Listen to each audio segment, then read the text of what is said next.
Hey guys, praise the Lord. आपका स्वागत है एक नए वीडियो में। आज मैं आपके लिए लेकर आई हूँ एक 1 ईयर बाइबल रीडिंग कैलेंडर। अगर आप अपनी बाइबल को रोज़ नहीं पढ़ पाते हैं और आप कभी भी अपनी बाइबल कंप्लीट नहीं कर पाए हैं तो ये वीडियो आपके लिए है। इसमें ओल्ड टेस्टमेंट और न्यू टेस्टमेंट के सभी चैप्टर्स को इस तरह से लिया गया है कि आप 1 ईयर में अपनी पूरी बाइबल कंप्लीट कर पाएंगे। ये ऑडियो फॉर्मेट है। इसके साथ आप अपनी बाइबल को ओपन करके रीड कर सकते हैं। डे 1 से लेकर डे 365 तक के सभी चैप्टर्स मैं आपके लिए लेकर आई हूँ। डे 365 पर आप अपनी पूरी बाइबल कंप्लीट कर पाएंगे, इसलिए आप इसके द्वारा आशीषित हों। और अगर आपको ये वीडियो पसंद आती है तो आप अपने फैमिली और फ्रेंड्स से शेयर करें, और अगर आप चाहें तो आप सब्सक्राइब, लाइक और कमेंट भी कर सकते हैं। So praise the lord, shalom to everyone. Let's get started. Day 39, chapter number 4, पाप बलि की विधि। फिर यहोवा ने मूसा से कहा, इज़राइलियों से यह कह कि यदि कोई मनुष्य उन कामों में से जिनको यहोवा ने मना किया है किसी काम को भूल से करके पापी हो जाए, और यदि अभिषिक्त याजक ऐसा पाप करे जिससे प्रजा दोषी ठहरे, तो अपने पाप के कारण वह एक निर्दोष बछड़ा यहोवा को पाप बलि करके चढ़ाए। वह उस बछड़े को मिलाप वाले तंबू के द्वार पर यहोवा के आगे ले जाकर उसके सिर पर हाथ रखे और उस बछड़े को यहोवा के सामने बलि करे। और अभिषिक्त याजक बछड़े के लहू में से कुछ लेकर मिलाप वाले तंबू में ले जाए, और याजक अपनी उंगली लहू में डुबो कर और उसमें से कुछ लेकर पवित्र स्थान के बीच वाले पर्दे के आगे यहोवा के सामने 7 बार छिड़के। और याजक उस लहू में से कुछ और लेकर सुगंधित धूप की वेदी के सींगों पर जो मिलाप वाले तंबू में है यहोवा के सामने लगाए। फिर बछड़े के सब लहू को वेदी के पाए पर जो मिलाप वाले तंबू के द्वार पर है उंडेल दे। फिर वह पाप बलि के बछड़े की सब चर्बी को उससे अलग करे, अर्थात जिस चर्बी से अतड़ियाँ ढपी रहती हैं और जितनी चर्बी उनमें लिपटी रहती है, और दोनों गुर्दे और उनके ऊपर की चर्बी जो कमर के पास रहती है, और गुर्दों समेत कलेजे के ऊपर की झिल्ली, इन सबों को वह ऐसे अलग करे जैसे मेल बलि वाले चढ़ावे के बछड़े से अलग किए जाते हैं। और याजक इनको होम बलि की वेदी पर जलाए, परंतु उस बछड़े की खाल, पाँव, सिर, अतड़ियाँ, गोबर और सारा मांस, अर्थात समूचा बछड़ा छावनी से बाहर शुद्ध स्थान में जहाँ राख डाली जाएगी ले जाकर लकड़ी पर रखकर आग से जलाए। जहाँ राख डाली जाती है वह वहीं जलाया जाए। यदि इज़राइल की सारी मंडली अज्ञानता के कारण पाप करे और वह बात मंडली की आंखों से छिपी हो, और वे यहोवा की किसी आज्ञा के विरुद्ध कुछ करके दोषी ठहरे हों, तो जब उनका किया हुआ पाप प्रकट हो जाए, तब मंडली एक बछड़े को पाप बलि करके चढ़ाए। वह उसे मिलाप वाले तंबू के आगे ले जाए, और मंडली के वृद्ध लोग अपने अपने हाथों को यहोवा के आगे बछड़े के सिर पर रखें, और वह बछड़ा यहोवा के सामने बलि किया जाए। तब अभिषिक्त याजक बछड़े के लहू में से कुछ मिलाप वाले तंबू में ले जाए, और याजक अपनी उंगली लहू में डुबो कर उसे बीच वाले पर्दे के आगे 7 बार यहोवा के सामने छिड़के, और उसी लहू में से वेदी के सींगों पर जो यहोवा के आगे मिलाप वाले तंबू में है लगाए। और बचा हुआ सब लहू होम बलि की वेदी के पाए पर जो मिलाप वाले तंबू के द्वार पर है उंडेल दे। और वह बछड़े की कुल चर्बी निकाल कर वेदी पर जलाए। जैसे पाप बलि के बछड़े से किया था वैसे ही इससे भी करे। इस भांति याजक इज़राइलियों के लिए प्रायश्चित करे, तब उनका वह पाप क्षमा किया जाएगा। और वह बछड़े को छावनी से बाहर ले जाकर उसी भांति जलाए जैसे पहले बछड़े को जलाया था। यह मंडली के निमित्त पाप बलि ठहरेगा। जब कोई प्रधान पुरुष पाप करके, अर्थात अपने परमेश्वर यहोवा की किसी आज्ञा के विरुद्ध भूल से कुछ करके दोषी हो जाए और उसका पाप उस पर प्रकट हो जाए, तो वह एक निर्दोष बकरा बलिदान करने के लिए ले आए, और बकरे के सिर पर अपना हाथ धरे और बकरे को उस स्थान पर बलि करे जहाँ होम बलि पशु यहोवा के आगे बलि किए जाते हैं। यह पाप बलि ठहरेगा। तब याजक अपनी उंगली से पाप बलि पशु के लहू में से कुछ लेकर होम बलि की वेदी के सींगों पर लगाए, और उसका लहू होम बलि की वेदी के पाए पर उंडेल दे।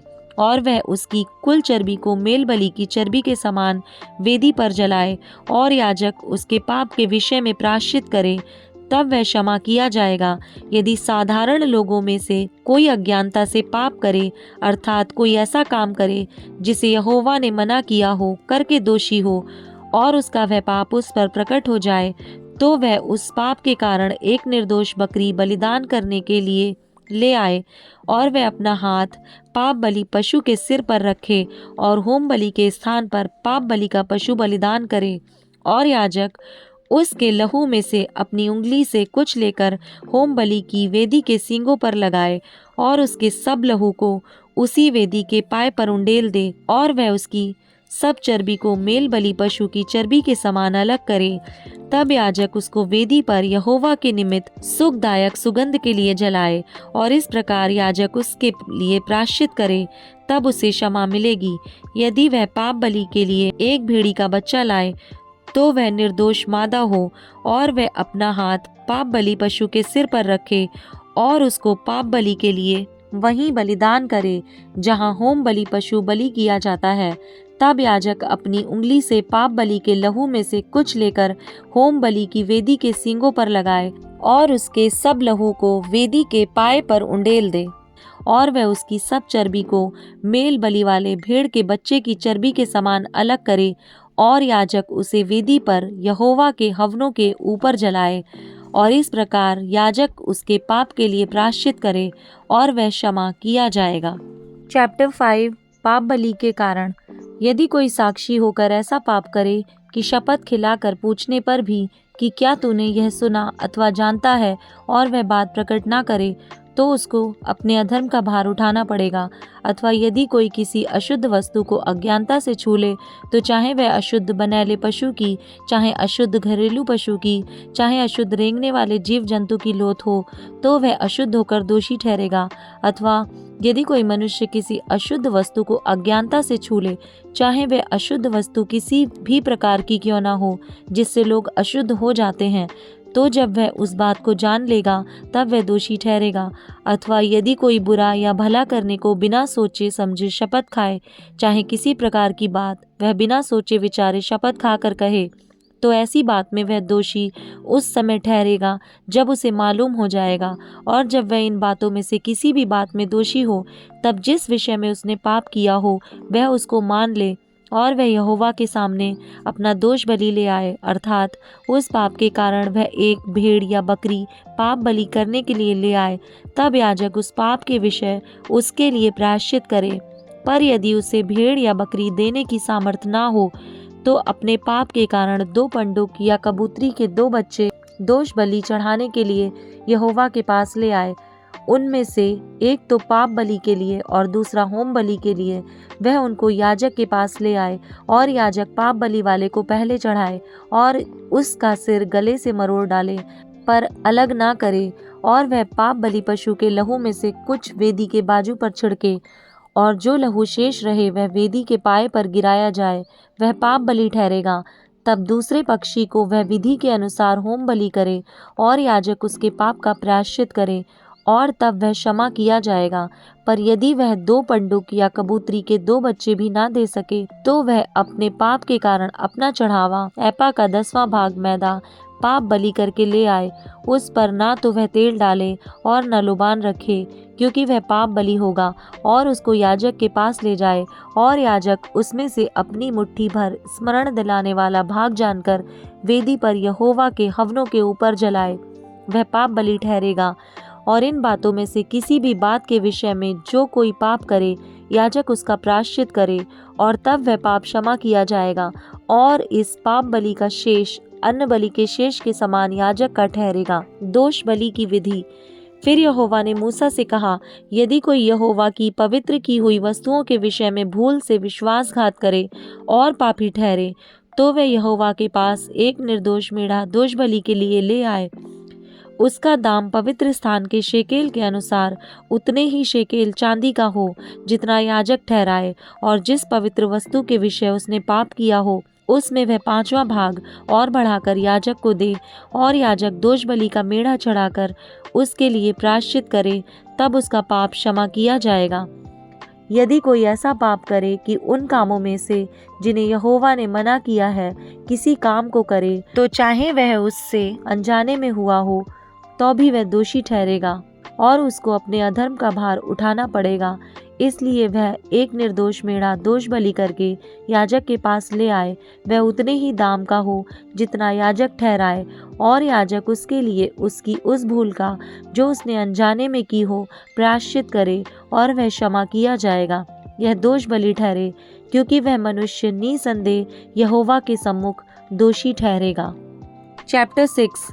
फिर यहोवा ने मूसा से कहा, यदि कोई यहोवा का विश्वासघात करके पापी ठहरे, जैसा कि धरोहर या लेन देन या लूट के विषय में अपने भाई से छल करे, या उस पर अंधेर करे, या पड़ी हुई वस्तु को पाकर उसके विषय झूठ बोले और झूठी शपथ भी खाए, ऐसी कोई भी बात क्यों ना हो जिसे करके मनुष्य पापी ठहरते हैं, तो जब वह ऐसा काम करके दोषी हो जाए, तब जो भी वस्तु उसने लूट या अंधेर करके या धरोहर या पड़ी पाई हो, चाहे कोई भी वस्तु क्यों ना हो जिसके विषय में उसने झूठी शपथ खाई हो, तो वह उसको पूरा पूरा लौटा दे और 5वां भाग भी बढ़ाकर भर दे।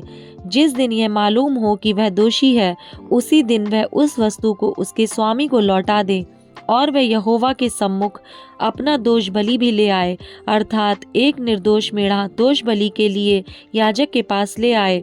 वह उतने ही दाम का हो जितना याजक ठहराए। इस प्रकार याजक उसके लिए यहोवा के सामने प्रायश्चित करे, और जिस काम को करके वह दोषी हो गया है उसकी क्षमा उसे मिलेगी। भांति भांति के बलिदानों की विधि होम बलि। फिर यहोवा ने मूसा से कहा, हारून और उसके पुत्रों को आज्ञा देकर यह कह कि होम बलि की व्यवस्था यह है, होम बलि ईंधन के ऊपर रात भर भोर तक वेदी पर पड़ा रहे, और वेदी की अग्नि वेदी पर जलती रहे, और याजक अपने सनी के वस्त्र और अपने तन पर अपनी सनी की जंघिया पहनकर होम बलि की राख जो आग के भस्म करने से वेदी पर रह जाए, उसे उठाकर वेदी के पास रखे। तब वह अपने ये वस्त्र उतार कर दूसरे वस्त्र पहनकर राख को छावनी से बाहर किसी शुद्ध स्थान पर ले जाए। वेदी पर अग्नि जलती रहे और कभी बुझने ना पाए, और याजक प्रतिदिन भोर को उस पर लकड़ियां जलाकर होम बलि के टुकड़ों को उसके ऊपर सजा कर धर दे, और उसके ऊपर मेल बलियों की चर्बी को जलाया करे। वेदी पर आग लगातार जलती रहे, वह कभी बुझने ना पाए। अन्न बलि। अन्न बलि की व्यवस्था इस प्रकार है, हारून के पुत्र उसको वेदी के आगे यहोवा के समीप ले आए, और वह अन्न बलि के तेल मिले हुए मैदे में से मुट्ठी भर और उस पर का सब लोबान उठाकर अन्न बलि के स्मरणार्थ इस भाग को यहोवा के सम्मुख सुखदायक सुगंध के लिए वेदी पर जलाए, और उसमें से जो शेष रह जाए उसे हारून और उसके पुत्र खाएं। वह बिना खमीर पवित्र स्थान में खाया जाए, अर्थात वे मिलाप वाले तंबू के आंगन में उसे खाएं। वह खमीर के साथ पकाया ना जाए, क्योंकि मैंने अपने हव्य में से उसको उनका निज भाग होने के लिए उन्हें दिया है। इसलिए जैसा पाप बलि और दोष बलि परम पवित्र हैं, वैसा ही वह भी है। हारून के वंश के सब पुरुष उसमें से खा सकते हैं। तुम्हारी पीढ़ी पीढ़ी में यहोवा के हवनों में से यह उनका भाग सदैव बना रहेगा। जो कोई उन हवनों को छुए वह पवित्र ठहरेगा।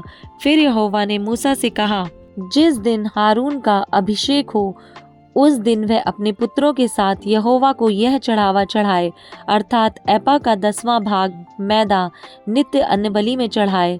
उसमें से आधा भोर को और आधा संध्या के समय चढ़ाए। वह तवे पर तेल के साथ पकाया जाए। जब वह तेल से तर हो जाए तब उसे ले आना। इस अन्नबलि के पके हुए टुकड़े यहोवा के सुखदायक सुगंध के लिए चढ़ाना। हारून के पुत्रों में से जो भी उस याजक पद पर अभिषिक्त होगा वह भी उसी प्रकार का चढ़ावा चढ़ाया करे।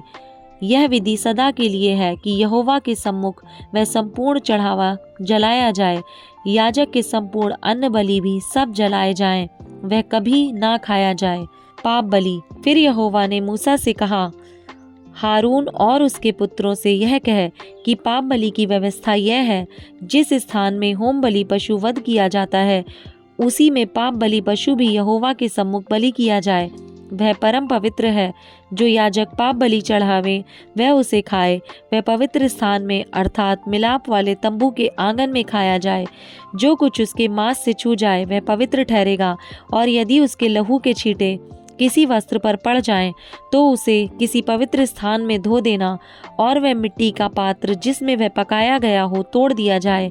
यदि वह पीतल के पात्र में उबाला गया हो तो वह मांजा जाए और जल से धो लिया जाए।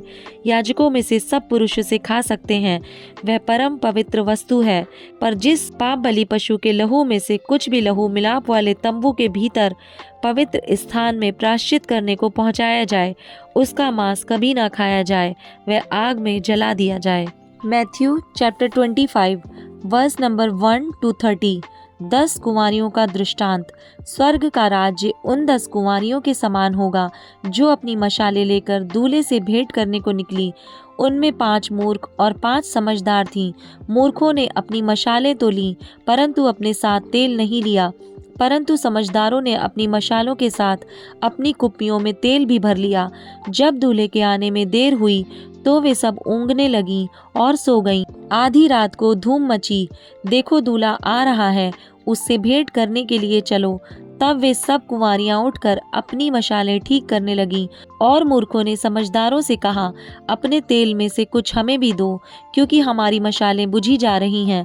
परंतु समझदारों ने उत्तर दिया, कदाचित यह हमारे और तुम्हारे लिए पूरा ना हो। भला तो यह है कि तुम बेचने वालों के पास जाकर अपने लिए मोल ले लो। जब वे मोल लेने को जा रही थीं, तो दूल्हा आ पहुंचा, और जो तैयार थीं वे उसके साथ विवाह के घर में चली गईं, और द्वार बंद किया गया। इसके बाद वे दूसरी कुमारियां भी आकर कहने लगीं, हे स्वामी, हमारे लिए द्वार खोल दे। उसने उत्तर दिया, मैं तुमसे सच कहता हूँ, मैं तुम्हें नहीं जानता। इसलिए जागते रहो, क्योंकि तुम ना उस दिन को जानते हो ना उस घड़ी को। तोड़ों का दृष्टांत। क्योंकि यह उस मनुष्य की सी दशा है जिसने परदेश जाते समय अपने दासों को बुलाकर अपनी संपत्ति उनको दी। उसने एक को 5 तोड़े और दूसरे को 2 और तीसरे को 1, अर्थात हर एक को उसकी सामर्थ के अनुसार दिया, और तब परदेश चला गया। तब जिसको 5 तोड़े मिले थे उसने तुरंत जाकर उनसे लेन देन किया और 5 तोड़े और कमाए। इसी रीति से जिसको 2 मिले थे उसने भी 2 और कमाए। परंतु जिसको 1 मिला था उसने जाकर मिट्टी खोदी और अपने स्वामी के रुपए छिपा दिए। बहुत दिनों के बाद उन दासों का स्वामी आकर उनसे लेखा लेने लगा। जिसको 5 तोड़े मिले थे उसने 5 तोड़े और लाकर कहा, हे स्वामी, तूने मुझे 5 तोड़े सौंपे थे, देख मैंने 5 तोड़े और कमाए हैं। उसके स्वामी ने उससे कहा, धन्य है अच्छे और विश्वास योग्य दास, तू थोड़े में विश्वास योग्य रहा, मैं तुझे बहुत वस्तुओं का अधिकारी बनाऊंगा। अपने स्वामी के आनंद में सहभागी हो। और जिसको 2 तोड़े मिले थे उसने भी आकर कहा, हे स्वामी, तूने मुझे 2 तोड़े सौंपे थे, देख मैंने 2 तोड़े और कमाए। और उसके स्वामी ने उससे कहा, धन्य है अच्छे और विश्वास योग्य दास, तू थोड़े में विश्वास योग्य रहा, मैं तुझे बहुत वस्तुओं का अधिकारी बनाऊंगा। अपने स्वामी के आनंद में सहभागी हो। तब जिसको 1 तोड़ा मिला था उसने आकर कहा, हे स्वामी, मैं तुझे जानता था कि तू कठोर मनुष्य है। तू जहाँ कहीं नहीं बोता वहाँ काटता है, और जहाँ नहीं छींटता वहाँ से बटोरता है। इसलिए मैं डर गया और जाकर तेरा तोड़ा मिट्टी में छिपा दिया। देख, जो तेरा है वह यह है। उसके स्वामी ने उसे उत्तर दिया, हे दुष्ट और आलसी दास, जब तू यह जानता था कि जहाँ मैंने नहीं बोया वहाँ से काटता हूँ, और जहाँ मैंने नहीं छींटा वहाँ से बटोरता हूँ, तो तुझे चाहिए था कि मेरा रुपया सर्राफों को दे देता, तब मैं आकर अपना धन ब्याज समेत ले लेता। इसलिए वह तोड़ा उससे ले लो, और जिसके पास 10 तोड़े हैं उसको दे दो, क्योंकि जिस किसी के पास है उसे और दिया जाएगा और उसके पास बहुत हो जाएगा, परंतु जिसके पास नहीं है उससे वह भी जो उसके पास है ले लिया जाएगा। और इस निकम्मे दास को बाहर के अंधेरे में डाल दो, जहाँ रोना और दांत पीसना होगा।